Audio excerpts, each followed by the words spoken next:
Ya gitu ya. Bayangin, saya lagi jalan sama teman-teman, saya waktu itu berlima. Tapi semuanya laki-laki ya, bukan kayak Power Ranger gitu ya. Ada perempuan, ini laki-laki semua. Berlima. Bayangin saya lagi jalan berlima, Boyband, boyband. boy band betul. Tiba-tiba nih ya, bayangin waktu itu kita atlet-atlet semuanya. Kita Abas, ya nggak? Abbas. Abas. Tiba-tiba kita di tengah jalan, bayangin aja man, ada yang nimpuk puntung rokok.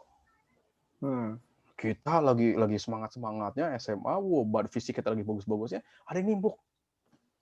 Kita semua yang kena gua tuh. Begitu kita balik badan, pet, udah semangat menggelora dong, udah siap nyerang, pet.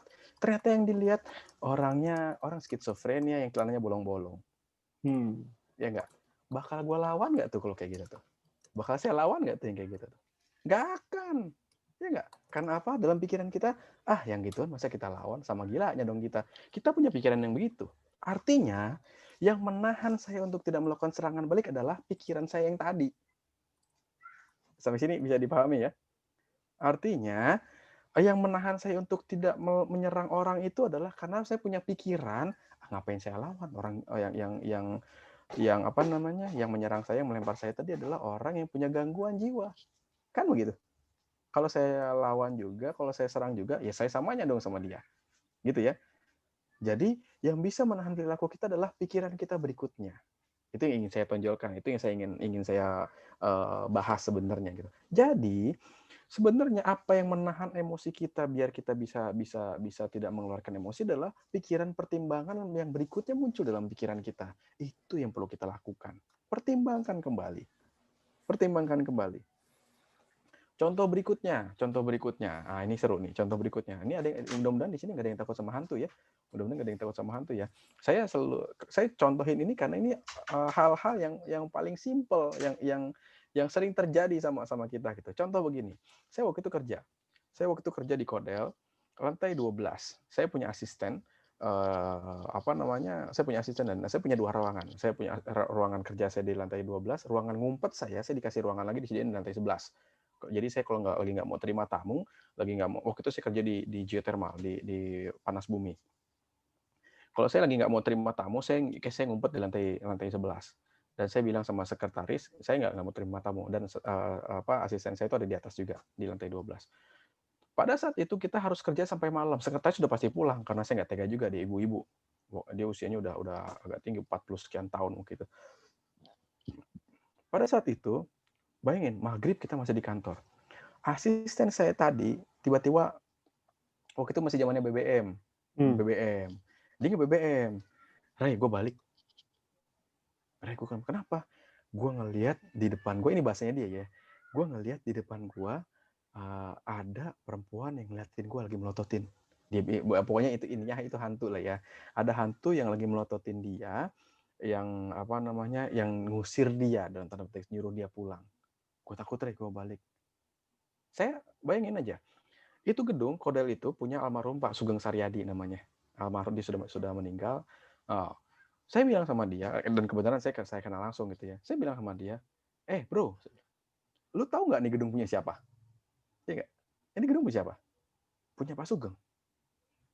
Terus itu hantu di situ yang bisa, ya kalau misalkan dia ngusir lu, saya bilang gitu ya sama teman saya ini, kalau dia ngusir lu bro, gue akan bilang sama Pak Sugeng, dia yang diusir sama Pak Sugeng. Artinya dia harus berpikir dong, masa ada hantu ngusir manusia bisa begitu amat ya? Emang itu tempat punya dia, ya nggak? Pada saat kalau saya berpikirnya, kalau misalkan ada hantu yang ngusir saya di gedung itu, saya bilang, gue bilangin Pak Sugeng loh, lu mau apa? Itu gedung punya Pak Sugeng kok, mau apa? Ya nggak? Dia bisa lakukan itu. Artinya pada saat dia pulang dan ada kerjaan yang tidak selesai, padahal pada saat itu saya lagi butuhkan, keberfungsian dia, produktivitas dia akan menjadi terganggu. Karena apa? Karena sesuatu yang dia tidak bisa selesaikan dalam pikirannya. Itu hanya emosi doang. Dia punya pikiran yang jelek, akhirnya dia jadi takut. Ya jadi takut tuh. Ya enggak? Berikutnya lagi. Saya kasih contoh satu lagi, ini mengenai pikiran. Semuanya mengenai pikiran. Ini kenapa saya contohkan begini? Karena biar kita tahu kotak-kotak yang otomatis takut, yang otomatis tadi yang kita bilang bahayanya otak otomatis itu hanya bisa dikontrol dengan pikiran berikutnya. Hanya bisa dikontrol dengan adanya pertimbangan lain dalam otak kita gitu ya. Hanya itu poin utamanya. Saya kasih contoh berikutnya.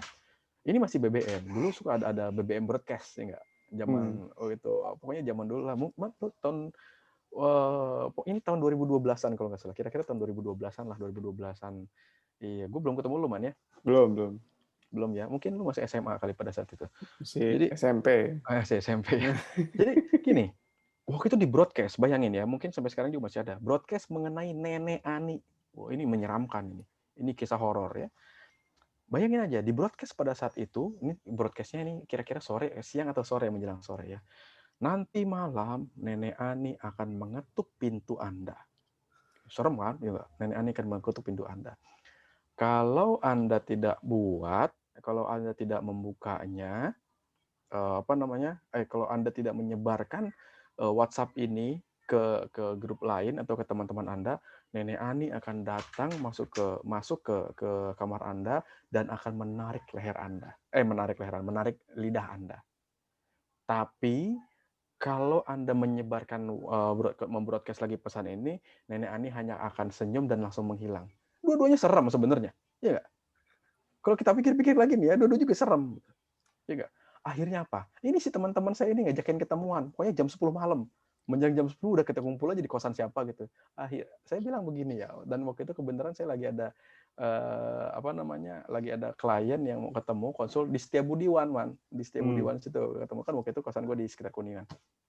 Di Setiabudiwan itu akhirnya kita ngobrol karena saya ada yang konsul, saya lakukan itu.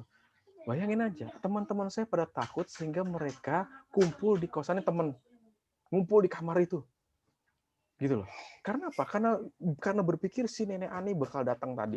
Pikirnya kan gitu ya, si Nenek Ani bakal datang. Sekarang gini, kalau kita bicarakan rasionalnya begini. Itu broadcast datang ke berapa orang? Katakanlah satu grup aja mungkin ada 20 sekian orang gitu ya. Mungkin ada ratusan orang. Atau jangan usah ribuan deh kita bilang. Pikirkan aja ya, kira-kira itu broadcast diterima oleh orang sekitar 100 orang. Kalau kita si broadcast itu terima sama 100 orang, si Nenek Ani bakal datang ke siapa? Iya nggak?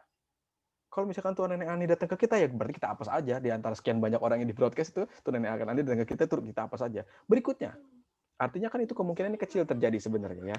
Berikutnya, yang lebih masuk akal lagi, kalau tuh Nenek Ani bisa langsung masuk ke kamar kita, ngapain dia ngetok kamar kita? Iya nggak? Ngapain dia ngetok-ngetok? Tiba-tiba, ya langsung aja masuk gitu. Orang dia bisa masuk kok. Pertimbangannya begitu. Dan terus kalau misalkan yang satu dia bisa narik lidah, yang satu dulunya yang kalau misalnya enggak serem juga. Kalau misalkan enggak dia cuma senyum doang. Mau dia senyum kayak mau dia narik lidah kita, dua-duanya tetap serem gitu buat kita gitu ya. Dan buat saya itu semua nggak masuk akal gitu. Itu semua nggak masuk akal dan buat saya ya sudah saya abaikan aja. Tapi itu saya. Tapi yang terjadi sama teman-teman saya adalah karena mereka betul-betul takut, mereka jadi kumpul ke satu tempat. Kebayang nggak gini ya, kalau ternyata beneran ya, ini kita bercandanya dia. Kalau ternyata bercanda beneran itu ya, orang-orang yang dapat broadcast tadi akhirnya jadi kumpul ke satu tempat. Kan si Nenek Ani jadi gampang datang ke situ aja, ketemu semua jadinya. Karena bahaya jadinya gitu ya. Surprise. Iya, surprise ya, jadi semuanya kena. Mendingan kita nyebar, jadi Nenek Ani bingung gitu mau datang ke siapa nih sebenarnya ini kan gitu. Ya nggak, mendingan kita nyebar aja. Itu maksudnya adalah gini. Yang membuat mereka takut adalah karena mereka membayangkan. Mereka ngadepin nggak sih situasinya sebenarnya? Kan enggak. Nenek Ani yang kayak gimana aja kita kagak tahu. Betul nggak? Iya, betul nggak? Nenek Ani yang kayak gimana aja kita nggak tahu. Terus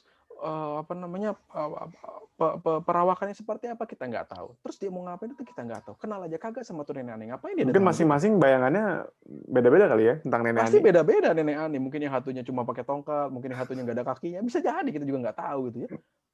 Itu yang benar. Tapi intinya sama. Mereka semua membayangkan sesuatu yang menyeramkan.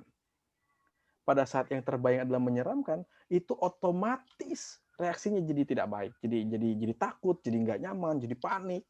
Itu kan sebenarnya berbahaya jadinya. Karena reaksi yang otomatis itu, makanya mereka jadi perilakunya jadi tidak terkontrol. Iya nggak? Itu yang saya soroti sebenarnya. Artinya otak-otak yang otomatis ini satu-satunya cara untuk mematahkannya adalah dengan kita pertimbangkan kembali. Kalau saya ingin bahas sedikit mengenai struktur di otaknya, otak otomatis itu adanya di otak emosional, otak yang di bagian tengah. Jadi ada namanya the limbic system, di dalamnya itu ada namanya sistem ya, ada banyak tuh. Termasuk nanti yang paling kuat perannya adalah amigdala sama hippocampus. Dua-dua ini yang Mas utamanya Rey, amigdala itu tadi termasuk tadi sempat kenapa? ini sempat nge-freeze pas bagian lu menjelasin limbic system tuh apa aja. Sempat Oke. nge-freeze. Oke.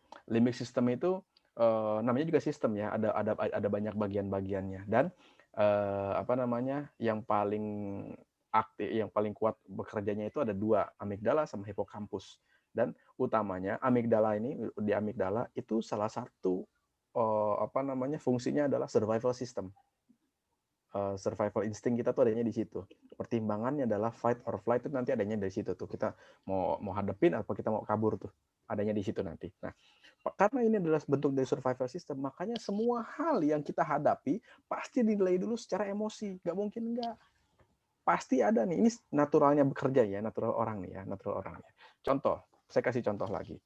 Pada saat kalau kita bayangkan nih ya, kita sedang sekarang berhadapan dengan ular. Ularnya nggak main-main, king cobra atau anaconda yang besar. Bahaya nggak? Kalau kita bayangin nih, tiba-tiba ada ular dan ada apa namanya, jaraknya kira-kira 3 meter dari kita. Bahaya nggak kalau kayak gitu?